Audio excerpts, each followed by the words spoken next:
Hello and welcome to the Soul Sync podcast. I'm Jason Paul. Now, we're going to be having a spiritual and soulful journey today as we welcome a remarkable guest to the Soul Sync podcast, Petra Haberl.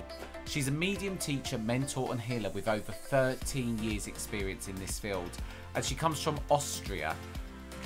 Petra's extraordinary path began with a quest for healing when conventional medicine fell short. Prana Energetic Healing marked the inception of a transformative journey that eventually led her to embrace her role as a medium. Her life took an unexpected turn as she embarked on this spiritual voyage, forever altering perspective and sense of self. A pivotal moment for Petra was her first encounter with her spirit guide, fondly named Cloud. Sitting in the tranquil surroundings of Tyrol, Petra found an undeniable energy validating her connection with the spirit world. Little did she know at that time that this connection had roots reaching back to her childhood. Now, intriguingly, Petra approaches her mediumship with a deep sense of feeling and clairvoyance, surrendering herself to the guidance of the spirit realm. Her authenticity shines through, unburdened by the desire to conform to the typical love and light archetype. She stands firmly grounded, embodying her true self in a unique Austrian context. Petra's journey into mediumship was marked by self-doubt, a paradoxical force that propelled her deeper into the realm of the unknown. Her love for the experience, the adrenaline rush of connecting with the spirit world, and the profound love shared in these encounters fortified her resolve. In our conversation with Petra, we'll explore the intricacies of her unique journey from moments of doubt to the unwavering support of the spirit world. She'll share insights into how she found herself where she is today. For this episode, I invite you to surrender to the guidance of the spirit world as Petra brings forth stories and experiences that are sure to inspire and illuminate your path.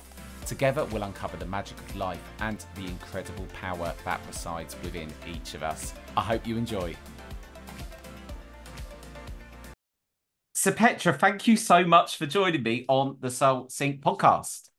Hi, Jason. What a pleasure. And so nice to see you and to talk to you again. Oh, it's lovely. So I just let everyone know, I first met Petra when I was at the Arthur Findlay College, which by now you've heard all about because that was a few months ago. And I really absolutely loved everything about Petra and her energy. But lots of people don't know about you. We've talked a bit about you in the introduction, but tell us a bit about your story because it is really interesting, Petra. About my story. So where do you want me to start?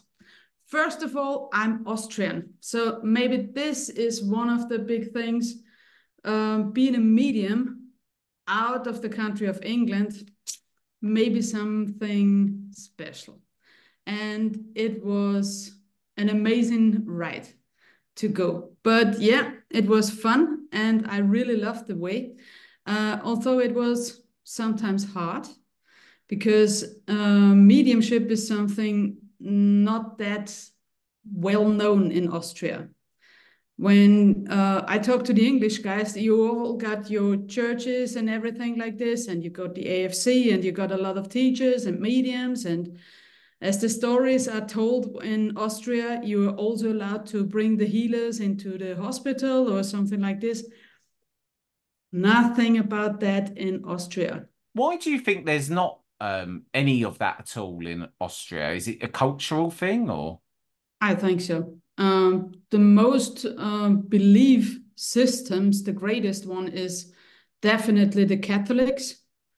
And there are also some evangelists and some others, smaller parts, but yeah, I think that's why. So tell us about your journey into mediumship. How did you, because obviously you live in a country where there's not mediums, it's not really known. So how did you come to even get into it? I think it's always intelligence of spirit in some form or another, some way or another. No, everything started, to be honest, with illnesses where the medical doctors weren't able to deal with it, that it will be good and fine for myself. So I had to find other people, find other possibilities to do something good for me and for my health. And that's why I came up to Prana Energetic Healing. It's one method, one form of healing without hands, without touching. And I went to this lady for 3 times, and really on my whole body, 2 illnesses, 70%. Really, you could see it, and it was so much better. And I was just thinking and going, what the hell is going on? She never touched me. She was just standing there, waving with her hands above my body, talking, and of course a little bit of different music, and yeah, and she was just telling me, it works so good within you, Petra. Why don't you try and do the education for it? And I was just thinking, okay, yeah, why not? Children have their own life now, and just go ahead. You need a hobby. Sounds really interesting. So I did it. And this was the start of everything. And during this education, I was told a lot that I am clairsentience. And I thought, I ain't got a clue what's that. Because for me, it was normal. It was natural without thinking about it. When I met other people, in one form or another, I knew that what is going on in their body, or yeah. Also, you can also uh, maybe a little bit like telepathics or something, but on the sentience way. Was it that? And how many years ago are we talking about this healing experience happened? It's now more than 15 years. Okay, so More, yeah. you were kind of getting these feelings, but I get because myself, for instance, I've always been able to just tell is someone a good person, not a good person, what trauma that person, what their insecurities might be. I can sort of, but I always put that down to nothing mediumistic or psychic. I just used to say it was, I would feel it. For you, Yeah. I'm guessing it was something that you just in those days just kind of accepted that you Uh, knew. I was used to it. It was normal for me. I didn't knew that there is a specific word for it. So that's why. And then I started just because of all this talking with other people in this education form, with all the healing and everything like this. And I started and I found another education form just to work for 1 year only on my sentences, hearing, smelling, tasting, all of them. And how would you work on those? What was the kind of exercises you would do to develop those? Now we know it as sensitive work. Mm. So you would kind of test your ability to tell the Yeah, difference yeah, in. yeah. Also Oh. with other people, or with colors, or with cards, or oral readings and everything like this, but always on the sensitive level. And it's definitely important to get the feedback from someone else to get sure how it works in you, and to find out how special it is, because I didn't knew. That's why. When you started going on that journey of learning and developing, was it quite apparent to you quite early on that you had something that perhaps might not be classed as normal? These feelings and whatever, did it kind of feel to you that you were going along the right path? It all the feelings went much more intense, and there was a lot more of you're always busy with it. You recognize it all the time because there is so much attention on it. Of course, you feed your brain, you feed your knowledge, and then you want to train it and you want to explore it and everything like this, so that it begins to expand. That's why. And I think those times were sometimes really hard not only for me, also for the other people around in my normal daily life, and challenging sometimes. Yeah, because Why? there was not the understanding that I had at this time. Mm. And for the people here, it's like always, when you don't know something about it, it's just crazy. It's unserious or something like this.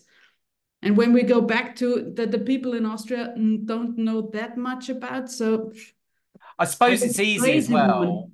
for someone like myself who lives in England to take for granted probably just how hard it was for you to develop in we're very blessed in this country. You only have to go down the road and you're in a spiritualist church somewhere or another. Yeah. But to develop that in that setting, I can imagine was quite challenging. I want to ask you about one of the things that you put in your kind of guest form before we spoke, which really jumped out at me, and I thought I must ask Petra about this, was about tell us about this bench that you sat on near a cemetery and what happened, because I want to and I also want to understand as well the book that you read and how this all worked, because it just sounds absolutely fascinating, Petra. So tell us about that. What is the real fantastic thing in it? The cemetery or what? I think it's the whole thing, the fact you read a book the first time you sat there. Yeah. So tell The us the story, Petra. um the story about the bench started a little bit sometimes before, because the third thing I really started with the mediumship was in one of the last exercises in the sensitive course. I did an aura reading, and the client said, yeah, everything is true and everything is right, but it's not about myself. And I was just thinking, okay, what's going on there?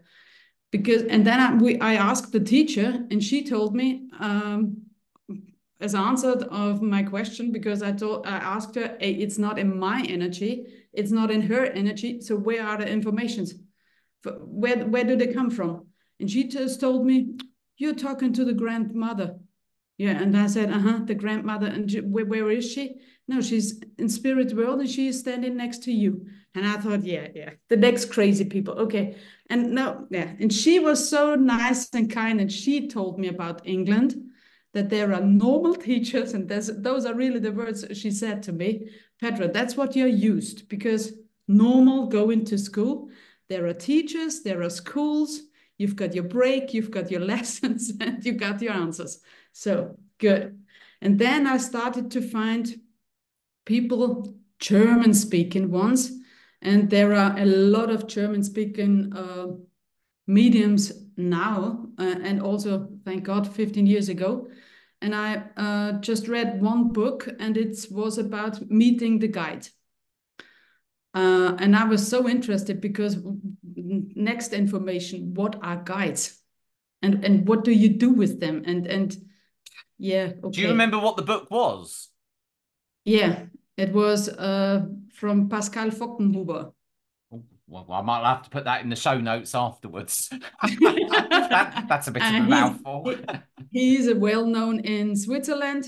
He wrote a lot of books, and for the German people in Austria and Switzerland, he's well known now. Also, was taught also from the English mediums. Yeah. So you read this book, and there was an exercise in it, I Yeah. believe. Okay, Yeah. tell us about the exercise and what happened. The exercise just told of just sit down on a place where you feel comfortable, go into the quiet, close your eyes, breathe gently, everything is good. Uh, Keep care, just that no one interrupts you, that you are safe and everything like this, and just let go. And then just send out one question to the spirit world, that your guide will come and join you. And I thought, okay, I ain't got a clue who's that man could be, or the woman, or whatever it will be. And I did it. We were on holidays in Tyrol, and I've got time, and yeah, it was the perfect moment for a nice exercise. And then I was sitting there, and immediately when I just sent out the thought to the spirit world, I just recognized that it felt like in front of my throat, it was like a cloud coming next to me. It was, you know, when you feel the pressure on the skin and like someone else is touching you, but it wasn't not the feeling that a hand is touching you. It was really, yeah. But to me, it was a cloud. That's curious enough because nobody knows how a cloud feels, but I think everyone can imagine the feeling, and this is also crazy too. So, and I asked, okay, in the moment I could feel it, and then I was saying, then I just thought, okay, go away, and I really felt the feeling, and the cloud went away, and I was just thinking, okay, come back again. Then the cloud came back, and this was really crazy, and for me, it was as crazy as the moment had been, and the exercise that worked. So my brain was blown, but it was so touching. The feeling, it was such a special feeling. It was not only that the touch of spirit world was there, it was the touch of spirit world was there. You know what I mean? It feels different, and you feel something, and at the same time, you feel so much. Yeah, now we call it love, of course, but it touches your heart, it touches everything in yourself, and yeah, it was amazing. And Cloud, you so you named this presence that you felt. You then developed a relationship with this presence, which it became your guide, or was your guide. Tell us about that, because you named this. Tell us about the story. I'm going to do. I'm doing a really. I'm trying to piece together here the story and trying to. But I don't want to take all your punchlines of the beauty of the story I will away tell from you. you. Tell us, because I want you to be the teller of the story, not me. And it's also written in the exercise, and of course, the whole book is about spirit guides. So therefore, I knew that it won't be just one meeting with him. It's not one meet and greet. So I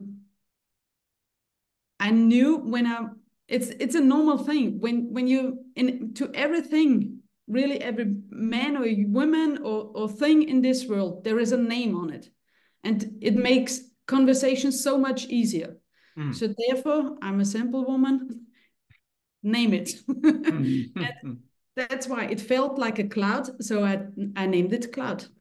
And every time I sat down again and wanted to come in contact, I asked Cloud in spirit world to come back to myself.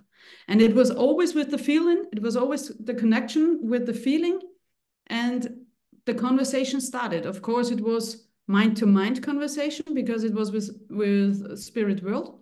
That's how it works. But like every friendship, with every meeting, with every experience you share, the relation grows and expands and goes on.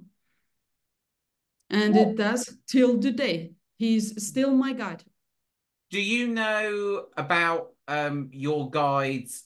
What's your kind of dialogue with the guide like? Is it kind of can you have quite a fluid conversation about, you know, anything you want to, or what's that kind of level of communication like that you sort of have with your guide? Yeah. Has it changed over time, or? Yeah, it has.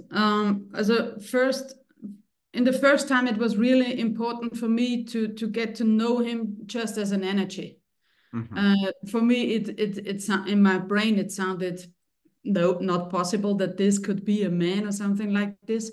And I wasn't, to be honest, I wasn't interested. I wasn't interested. That's normal with me. I'm not interested what the people work. I'm not interested what the family is going on. I'm just interested what the people tell me about themselves. What is important for them? And the same came up with Cloud.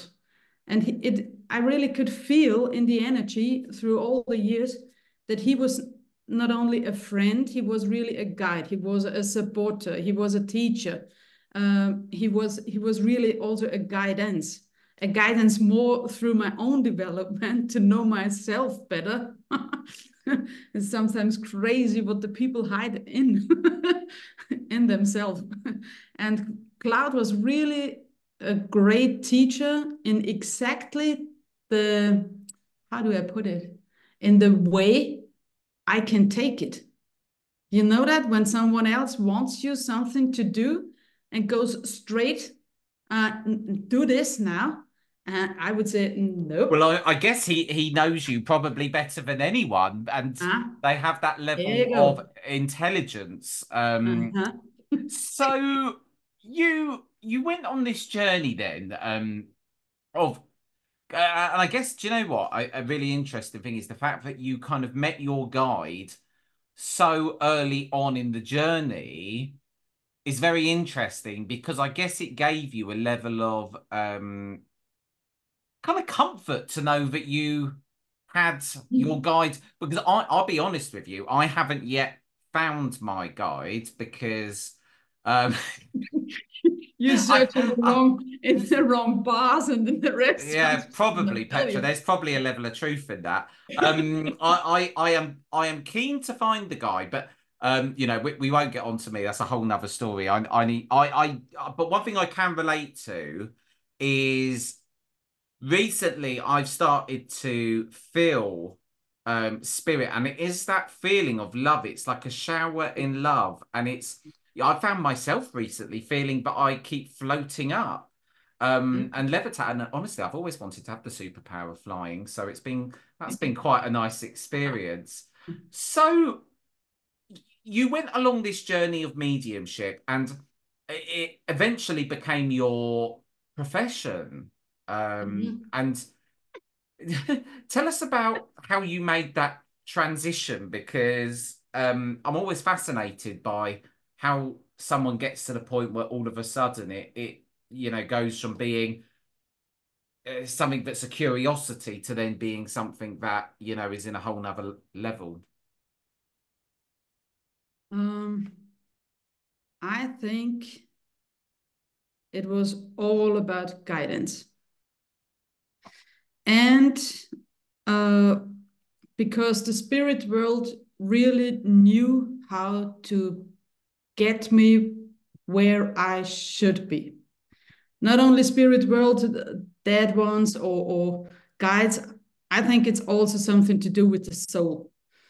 So when I believe my soul plan, I did it before I came here or something like this.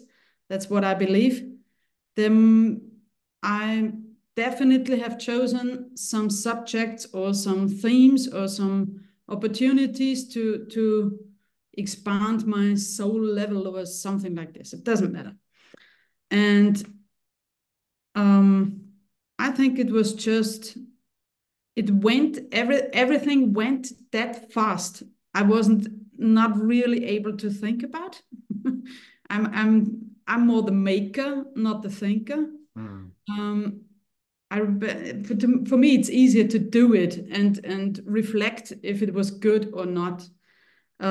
Just to follow your intuition, not to overthink it too much. Yeah, follow the impulse and go with it, and let's see what comes out. Of course, you think, of course, what will it look like, or how can you deal with it? And 20 years before, when someone would have said to me, "Oh, Petra, you will become a medium," and I said, now we have to go to the bar because you need a drink immediately, because it never fitted to my personality or something. Yes, I was interested in astrologic or something like this, but me as a medium, nope, definitely. Do you know what? I think that, not that I ever judge any book by its cover, but I can understand why you would say that. You wouldn't maybe necessarily think of it, but I think you've got this way from my, somewhat limited experience of being with you, but we did spend 7 nights together. That doesn't sound right, does it? Amazing. Yeah. 7 days. 7 days. 7 days, yes, not 7 nights. 21 meals maybe. Yes, it was a lot of meals. It was a lot of meals at the college. At the college, in case At the anyone's college. wondering what on the earth we're on about. So And it was amazing. it was really good, but I guess you come across to me as someone who's very much driven by evidence and fact, Uh-huh. and I think that maybe that's part of why you're such a good medium, because you're very driven by the evidence. Yeah. Whereas, and that for me is, really the sign of a good medium. You want to feel absolutely concrete that when I'm getting a reading, I need lots of evidence. I'm someone that really needs Yeah. to know beyond all, reasonable doubt. So you, so I want to kind of come on, because we talked about your backstory now, but I want to sort of come on more about what you've learned, your experiences of being a medium, because you've got so much wisdom, that I want to Mhm. unpack some of this. And one thing that you mentioned before we started recording, and it is a subject I want to talk about, because I think it's so relevant, and I think it's also probably very relevant to myself in some ways. So Now we it feels like you're putting 10 questions in one moment. I probably am. I do have a habit of doing this. And then I also have a habit on the Soul Sync of asking a question, then forgetting the question I've asked. So you'll notice this as we go through this. So the subject of honesty, Yeah. let's talk about that. You had this moment of insight earlier, a moment of, where the light bulb went off. Talk to us about honesty and why you feel that that's important, and your experiences with honesty. Uh, with honesty, I was inspired to talk from spirit world, from the guides. And I definitely can understand why they want me to talk about, because to the mediumship and all my development started off and really about, I think, 6 years, really hard one. But I gave it to myself in the hard way, because just of doubts. I doubted everything, that it is possible, that it exists, that it is possible that I am the medium, that I can read it, that I can feel it. I doubted everything, each single fact, everything. And to be honest, without the doubts, I would never become a medium, never. And it also brought me up to the fact, because therefore I also became a teacher who is amazing in facts, a real technical one, Tim Abbott. And I share my journey with him now since 10 years. Thankful for every meeting. But without the facts, you don't get your brain quiet. And if you don't get this goal, when you don't achieve it, you're not able to let go and become part of the presence and the love of spirit. Nope, for me, not possible, because maybe you feel the presence, but your brain don't understand it. You will doubt it. So there's no place for the feeling. And spirit world has so much work to do, and the medium also. And when you are a stubborn client, and I definitely, because I want the facts and I need it to clear my brain out, and to clear my thoughts out and everything like this, because you have to come to a point when you really find your trust in yourself, as a medium, as a client, doesn't matter. And trust is not everything, is not the same for everyone. A lot of people, their belief system is big, and God, there is no doubt about. And there are so many people, they believe in nothing, or they believe just in their hard work and in their career or in their handcrafts, whatever. But you really have to find in yourself the point of trust. And if you don't get it, you will doubt. So for me, it was really just one decision. I stopped doubting just because of the sentence, okay, it works with the doubts, and with them, it is a hard way. Or I can enjoy the journey and stop doubting a little bit, and it will work before and it worked after. So that's why. And I think it's not the problem to doubt. I think it's really a problem, and it was with me when you hurt yourself with it. When you go into pain because you think that much and you doubt yourself and you push yourself down, and your confidence and everything goes smaller and smaller and smaller. So therefore, it's not the healthy way.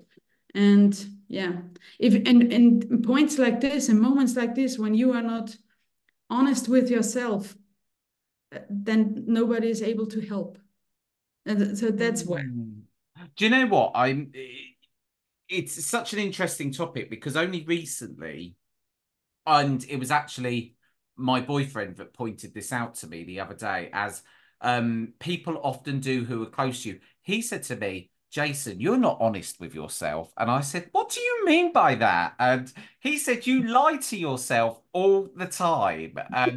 And do you know what? I went away and really started to think about it. And I thought to myself, I am lying to myself a lot of the time. And subsequently, I'm actually going to do a whole episode about being honest with yourself. Are you your own best friend or your own worst enemy? And, you know, it's even silly things. Like sometimes I've got this meal plan that I'm meant to be sticking to that my trainer's given to me. And there was a period of time where I would lie to myself about doing the amount of steps I'm meant to be doing. And it's almost like, in a way, self-sabotage. And I've started to really be aware of that a lot more, because I've definitely got self-sabotage tendencies. I was saying this to my boyfriend the other night. I was saying to him, I'm only ever a moment away from pushing the fuck it button. It's always in reaching distance. It's never far away, and he's exactly the same. But I think there is a lot to be said for that. But on the subject of doubt, I totally think, though, when you're going along this mediumship journey, doubt, I guess, in some level or another, it's going to be there because, one, you don't know whether to believe it or not. Because I remember even times when I was at that Arthur Findlay course with you, and I stood on that platform, gave an absolutely perfect reading, pointed out the right person. I did. But then You did. the funny thing was, the mind has a habit of playing tricks on you. Yeah. Because afterwards I started to doubt whether I'd actually even done that. And my mind, over a period of time, it's almost like Chinese whispers, started distorting what had happened. So I get that, but I guess in a way we're all on our own journey with this, and self-doubt something that I've massively struggled with in my mediumship. What happened was I left, and sorry, I'm talking way too much about myself here. This needs to be about you, but That's you, Jason. You know yes, that. yes, you're sending me off down a rabbit hole now. After I'd been to the Arthur Findlay College, I felt like, oh my goodness, this is coming to me so easily. I know, and then I left the college, did 2 readings, and they were awful. Like there was nothing that was right. And then it seriously knocked my confidence. And doubt really did creep in. What you said was interesting though, Petra. When you said it works with the doubt or without the doubt. But so by letting go of the doubt, you're going to get a better result. Yeah, it is. That's a very matter-of-fact way of looking at it. It's not only you get the better results. The most important thing for me was it was easier for myself. So and I felt more comfortable, and I just accepted what I got, and I really recognized in all the mediumships, it doesn't matter how many facts and stories and amazing love you get from spirit world, you as a person in between the 2 chairs, the spirit world and the client, You never know the story from the spirit world because you don't know them, and also not from the client. You don't know them. So you have to go along with what you get. And you can really play the whole life in understanding this language. Mm. For me, the spirit world is talking in a language for me, but I'm a translator. You are, and there's a lot to be said for that. Do you find that over time, then, as your mediumship has developed, have you kind of had almost like new faculties unlocked and different things? Like can you interpret things differently? Do you get new ways of functioning the more you do this, almost like unlocking new features in your mediumship the more you develop? Or has it Yeah. been quite consistent in being one particular way? If I've done a good job of even trying to explain that question. I'm not really sure what you're talking about, but I think it's like everything, yeah, like everything you do in life. When you start playing tennis, you cannot only play with one hand on one side. You have to bring the hand on the other side. You have to learn how to move your feet. You have to go to the net in the middle. You have to keep the ball behind and everything like this. So you have to be flexible. And you have to be. It sounds so stupid because I always did it for fun. That sounds not that serious, and it's definitely not sounds like a businesswoman, but when I don't have the fun in it, when I don't do it because there is an enlightenment in me, and it brings good times along, so why should I do it? This is also something when you just doubt yourself, and you were talking about self-sabotage. How do you spell it? Yeah, Sabotage. sabotage. uh, for me, it was really interesting and really, really important. And also, my guide taught me through all the years, you have to get to know who you are. When you know yourself, then you understand easier which buttons spirit world presses on you because you are the medium you are. You are the Mm. human you are, and the medium and the human being. You can't, the person, you can separate it. It's one. So therefore the spirit world can work with you. And this is one point I really, yeah, I realized it made it so much easier to me. So, and therefore you have to be honest with yourself. You have to get to know who you really are and how you really are. And there were so many things I have really recognized. Shit, I hide them in myself because. And sometimes they were really positive things, and sometimes negative things. Sometimes there were some parts of the character I don't like on myself, or I had bad experiences. People told me off because of this. So I just throwed it somewhere else and in my and hid it. And it was also about it's not always nice and always beautiful to be good in something. You really have to accept it. You really have to be proud and learn being proud of yourself. This was also really interesting for me It because since I don't want to blame someone or something because it was what it was, but in my whole childhood and in my youth, it was always be as positive, be as uh, try to be like the others. Don't fall in some differences, and don't shine brighter, and don't be louder or something, and dance like the others, talk like the others, bring the same notes home from school. If you are good in something, then please be it in something we know. So guess what they got? Now they've got the medium. yes. And I had to deal with it too. It was not only for my family, it was hard for them, I think. Yeah. And also for me. Do they? are they kind of what's their relationship now with the mediumship? Do they kind of fully understand it, your family, or are they still quite unsure of it? No, fully understand is a big word, because what I know and understand with the mediumship, of course, they don't do. But funny enough, tomorrow I got a real great thing because my dad asked me for a sitting with his dad. And this is a real big thing because now I'm been self-employed as a medium since 15 years now. And he always doubted it, always. And how do you do this? And really, that works? Are you sure? What a big day. Yeah, Yeah. tomorrow will be a big day. Yeah, Have you been definitely. sending your intent up to make sure the father of your father is cued and ready? Yeah. The father of my father is also my granddad, and they loved me. Oh So yeah, yes, that's also that's very why true. it will work, of course.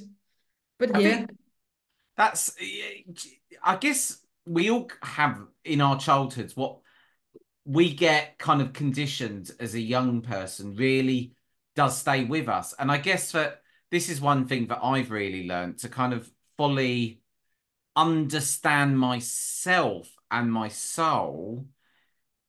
What I've struggled with myself is to realize that yes, my experiences of the past do make me the person I am, but that's not necessarily the person I truly am just based on my mm, experiences. mm, And I've also realized that I wasn't even necessarily aware that I was doing this until I went to the Arthur Findlay College, and since then, that I seem to have different masks for different people yeah. and different projections, and I would never have even realized I was doing, because I'm a bit like I say I'm a chameleon. You probably would know, you definitely know when I'm in a room, but I do try and blend in depending Yeah, on the crowd I'm in. And I didn't realize yeah. I had such chameleon tendencies until It, recently.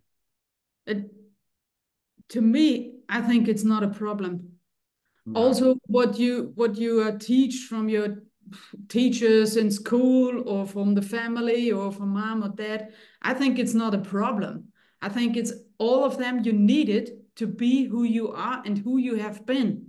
So, and when you put all together, like you see now on the sign behind the bloom of life, I don't know if you know them, but there are so many different parts in ourselves, and Mm. I think it's not possible to live all the parts of ourselves in one moment. And therefore, God had the idea. We take something like childhood, we take something like youth, we let them do it as the adults, as a mother or as the businesswoman or something like this. For there is time for everything, and I think there is time for the right thing. And when you are talking, we are talking with spirit. So we know in one moment everything of one person is there, and you are not able to tell everything. But when we remember ourselves that we are the same, so everything at the moment, who you are, who am I, is there, and it's not possible because we got time and room. So Mm. not possible. But yeah, I really hear what you're saying, but also with the masks on, and I don't think it is a problem. I think it will be a problem when you don't find out how many masks you've got. I think I've got a whole wardrobe full of them, Petra. Actually, the more I think Oh, about, lucky man. I've got a couple that maybe get worn much more than others. But Yeah. what from all of your, obviously you've been along this journey, and I think you can't underestimate just how much of a journey it is to go through doing mediumship. It really, it brings out vulnerabilities, and to make yourself a clear vessel is not easy. There's a lot that I'm No. realizing that I need to unpack, but there's a lot of people that listen to this show which are really wanting to you know, develop their mediumship. And a lot of people are starting out on their journey, not even sure if the spirit world is real. What advice from all of your experiences would you give to people who are trying to develop their mediumship? What pearls of wisdom can you give to people now where you are with the benefit of hindsight? I think it's not possible to put one wisdom to all of them because it's always up to yourself. And going just for the mediumship when you don't know what it's all about. So I think it could be really hard to go that way. And therefore, I started up with 2 education forms. Only the mediumship, only. When you just train it with the mediumship, when you just train it to the communication with the spirit world, doing the meditations and everything, but always in the seminars with the mediumship, with the spirit world. And I started before with a form I called Sense Me, feeling myself, and going through a 6 months time together in a group. Everyone is showing off their problems, and we have a look on which tools from sensitivity, mediumship, or meditation we can take to sort the problems out. And this is one that people really like, because when you've got in your brain, oh, I have to do a contact, and immediately something in yourself wants to make the client happy. And when you doubt yourself, it's not possible to make someone else happy. Definitely not when someone else is standing next to you. You don't know them, because they know how they become the client happy, not you as a medium. So you can hear there is a lot of confusion when you start off with mediumship. So the other thing, Sense Me, could also be a possibility. Taking your own sabotage, say it again. Sabotage. Sabotage. I will have to learn it a little bit more. Sabotage problems and things, and put it in the right exercise with the mediumship and with the sensitivity. Then you get to know yourself, and you do it with a good feeling. And then it's easier to come into the thing you don't know yet, the mediumship. You hear what I say? Yeah, I do. I think that's a really good way of putting it, actually. Myself. Start with yourself. It's the easiest way, because there's one thing. Again, be honest. We are really, really good in controlling ourselves.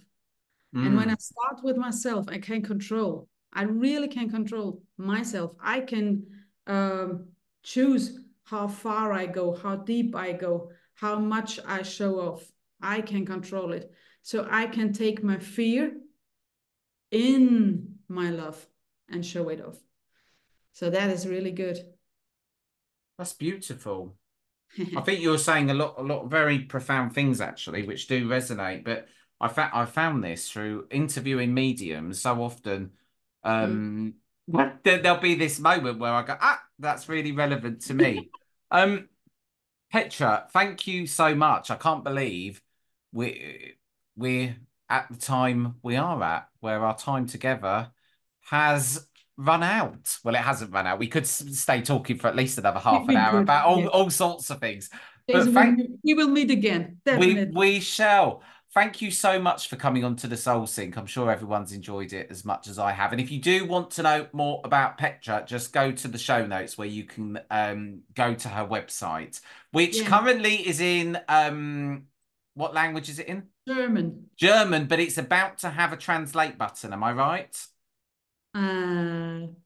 Oh, okay. Now I know what I have to do. Do you know what? I thought you told me there was one coming. No. Well, there wasn't, but there is now. This is now a project that Facebook does the translation. Yep. No, all my videos, sadly, they are all in German, also in the Austrian slang. Well, funnily enough, actually, when I was looking at the download stats for this, Germany is the 4th country, most popular country downloading the Soul Sync. So actually, Yeah. yes, I'm sure to all our lovely German listeners out there. So you haven't learned my homepage address in German? You haven't? It's right, I'm going to do it now. www.energy with an IE -in -fluss Plus. .at. Yeah. Your German is brilliant. My German is awful, Petra. Let's not even go there. But thank you honestly so much. It's been delightful. Jason, it was such a pleasure. Thanks for the invitation. Thanks for a great evening. A massive thank you for joining me on another enlightening episode of Soul Sync. If you want to stay in the loop with the Soul Sync podcast, it's easy. Simply hit the follow button wherever you listen to your favourite podcast, and by supporting me, you are really supporting this podcast as it allows me to continue to get world-class speakers onto the show. If you're enjoying the podcast, can I ask you a favour? Please take a moment to leave a review wherever you tune in. Your feedback really does mean the world to me, and it not only puts a massive smile on my face reading all of your feedback, it really helps others to be able to find the Soul Sync more easily. If you want to get involved with the conversation with our community, as well as hearing from me with off-podcast content, look at the bottom of the show notes where you'll find my Facebook page and newsletter function. If you have suggestions for future episodes, or a guest you'd love to see featured, or you might have a story you'd like to share with our wonderful audience, simply email me at hello@jasonpaulmedium.com. Your stories and ideas are the heartbeat of Soul Sync, and your input is invaluable in shaping the soulful conversations I bring to you. I'm Jason Paul. You've been listening to the Soul Sync. Until next time, goodbye.